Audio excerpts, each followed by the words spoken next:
Hello friends, मैं शिवानी सिंह और आप मुझे देख रहे हैं मेरे यूट्यूब चैनल शिक्षा विद शाशा पर। आज का हमारा छोटा सा टॉपिक है अनुसूचियों को लेकर। अगर आपको संविधान पढ़ना है तो जानना होगा कि अनुसूचियाँ क्या हैं। फॉर एग्जांपल कि अगर आपको कोई बुक पढ़नी है तो सबसे पहले बुक को ऐसे उलट के ही हम नहीं देख सकते कि बुक के अंदर क्या क्या चीज़ें हैं और कैसे कैसे किस किस क्रम में है। ठीक है, तो उसके लिए हमें देखना होता है इंडेक्स पेज।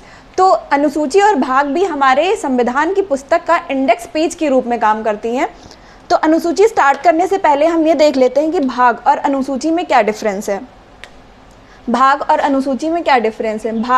भाग को अगर हम एक मतलब कि आसान भाषा में कह सकते हैं कि भाग चैप्टर है। फॉर एग्जांपल, भाग अगर किसी बुक का चैप्टर है तो अनुसूचियाँ उस चैप्टर की हेडिंग्स हैं, मतलब कि उन चैप्टर्स के बारे में बताते हैं। कि जैसे भाग को अगर मान लिया मैंने पहला चैप्टर है तो अनुसूचियाँ ये बताएंगी कि पहले चैप्टर में क्या है। ठीक है, तो ऐसे जैसे कि भाग 1 की बात मैं कहूँ तो भाग 1 यानी 1 से लेके 4, अनुच्छेद 1 से लेके 4 तक अगर भाग 1 है तो अनुच्छेद 1 से लेके 4 तक के अनुच्छेद 1 से लेके 4 तक के यानी भाग 1 में किस चीज़ की बात कही गई है, तो बात कही गई है अनुसूची 1 की। तो आई होप आप समझ गए होंगे कि अनुसूचियों में और भाग में क्या डिफरेंस है। ठीक है, तो अब स्टार्ट करते हैं हमारी अनुसूचियों के बारे में। तो अनुसूची के बारे में स्टार्ट करते हैं तो सबसे पहले आती है हमारी अनुसूची 1। अनुसूची 1 से हमें पता चलता है कि हमारे वर्तमान भारत में कितने केंद्र शासित प्रदेश और कितने राज्य हैं। उनकी जानकारी हमें कहाँ मिलेगी, अनुसूची 1 से। यानी 28 राज्य और 8 केंद्र शासित प्रदेश के बारे में वर्णन कहाँ मिलेगा, हमें अनुसूची 1 में मिलेगा। फिर आती है अनुसूची 2। अनुसूची 2 में वेतन की बात कही गई है। किसके वेतन की, पदाधिकारियों के वेतन की। भारत में जो भी पदाधिकारी होंगे उनका क्या वेतन होगा, कितनी सैलरी होगी, उसकी बात कही गई है अनुसूची 2 में। आपको एक बात पता है कि जो हमारे देश के उपराष्ट्रपति होते हैं वो किसी भी तरह का वेतन नहीं लेते हैं। मतलब कि संविधान में उनके वेतन की, डायरेक्ट वेतन की बात नहीं कही गई है। वो इसलिए क्योंकि उपराष्ट्रपति के रूप में अपना वेतन ना लेकर करके सभापति के पदेन सभापति, राज्यसभा के पदेन सभापति के रूप में अपना वेतन लेते हैं। राज्यसभा के पदेन सभापति के रूप में अपना वेतन लेते हैं। फिर आती है हमारी अनुसूची 3। अनुसूची 3 में सिंपली बात कही गई है शपथ की। किसकी शपथ की, भाई जो वेतन लेंगे, जो पदाधिकारी होंगे उन्हीं की शपथ की बात अनुसूची 3 में कही गई है। फिर अनुसूची 4 में देखिए, अनुसूची 4 में राज्यसभा की सीटों का आवंटन बताया गया है। राज्यसभा की सीटों का आवंटन यानी बंटवारा। राज्य में, केंद्र शासित प्रदेश में जो राज्यसभा होगी उसकी सीटों का आवंटन या बंटवारा, ये जानकारी हमें कहाँ से मिलेगी, तो अनुसूची 4 से मिलेगी। फिर देखते हैं अनुसूची 5। अनुसूची 5 में क्या है, जनजातियों के नियंत्रण, सुरक्षा और प्रशासन से संबंधित बात कही गई है। जो हमारे देश में जनजातियाँ हैं उनकी नियंत्रण, सुरक्षा और प्रशासन से संबंधित जानकारी हमें अनुसूची 5 से मिलेगी। फिर देखते हैं अनुसूची 6 में क्या है। अनुसूची 6 में सिंपल सी बात कही गई है कि जैसे जनजातियां हैं, जनजातियों के बारे में हमें अनुसूची 5 से पता चला, लेकिन वही बात थोड़ी सी खोलकर, थोड़ी ओपन तरीके से कुछ इंडिविजुअल जनजातियों का नाम लेकर, जैसे असम, त्रिपुरा, मिजोरम और मेघालय की जनजातियों के प्रशासनिक सुरक्षा और सुविधाओं के लेकर बात कही गई है। वहीं हम अनुसूची 7 में देखते हैं तो अनुसूची 7 में क्या होता है कि 3 अनुसूचियों का वर्णन है। अनुसूची 7 में 3 अनुसूचियों का वर्णन है, संघ सूची, राज्य सूची और समवर्ती सूची। संघ सूची वो सूची होती है जिस पर केंद्र कानून बनाती है, सरकार कानून बनाती है। राज्य सूची वो सूचियाँ होती हैं जिन पर राज्य अपना कानून बनाती है। और समवर्ती सूची वो सूची होती है, यानी वो 52 विषय, समवर्ती सूची में 52 विषय होते हैं, वो 52 विषय होते हैं जिन पर राज्य और केंद्र शासित प्रदेश, राज्य और केंद्र दोनों ही मिलकर अपने कानून बनाती हैं। तो संघ सूची में 98 विषय हैं, राज्य में 61 विषय हैं और समवर्ती सूची में 52 विषयों को रखा गया है। फिर देख लेते हैं कि 8वीं अनुसूची में क्या है।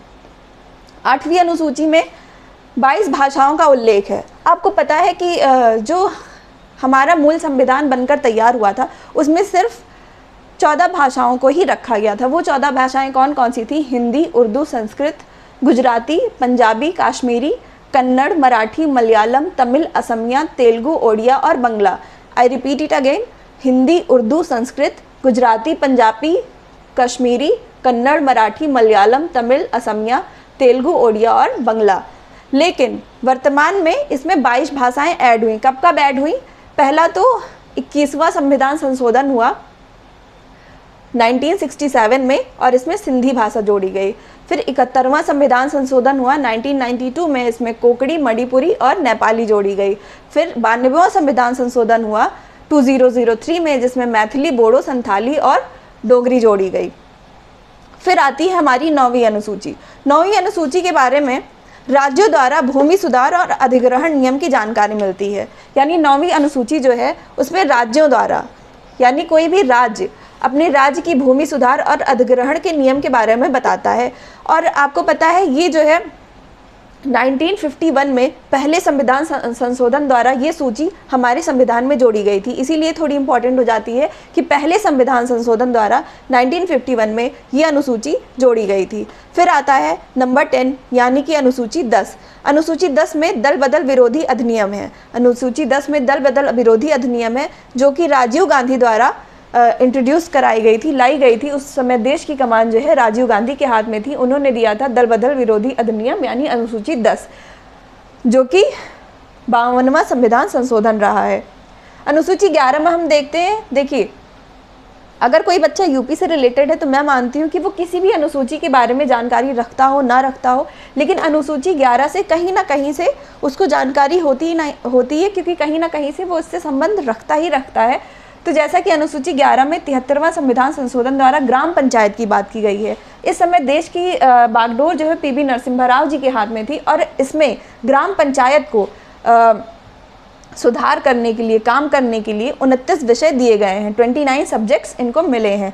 फिर आती है हमारी 12वीं अनुसूची। 12वीं अनुसूची यानी 74वां संविधान संशोधन 1992 में ये नगर पालिका से रिलेटेड था। उसी वर्ष उसी प्रधानमंत्री के दौरान नगर पालिका से रिलेटेड ये अनुसूची जोड़ी गई, जिसमें इनको 18 विषय दिए गए, सिर्फ और सिर्फ 18 सब्जेक्ट्स दिए गए, जिसमें नगर पंचायत, इसके जो है 3 मुख्य शाखाएं हैं, जैसे नगर पंचायत, नगर पालिका परिषद और नगर निगम। और इसी के साथ हमारा टॉपिक क्लियर होता है। लेकिन आइए छोटी सी बात कुछ और जान लेते हैं कि हमारा जो संविधान है उसमें 22 भाग हैं। 22 भाग से पहले अगर हम मूल संविधान की बात करें तो उसमें अगर हम मूल संविधान की बात करें तो उसमें 22 भाग हैं, और अगर वर्तमान संविधान की बात करें तो उसमें 25 भाग हैं। ऐसी अनुसूचियों को देखें, अगर हम मूल संविधान की बात करें तो पहले 8 अनुसूचियां थीं, बट अगर हम वर्तमान की बात करें तो ये बढ़कर 12 अनुसूचियां हो चुकी हैं, और हमारे देश में 395 अनुच्छेद हैं वर्तमान में।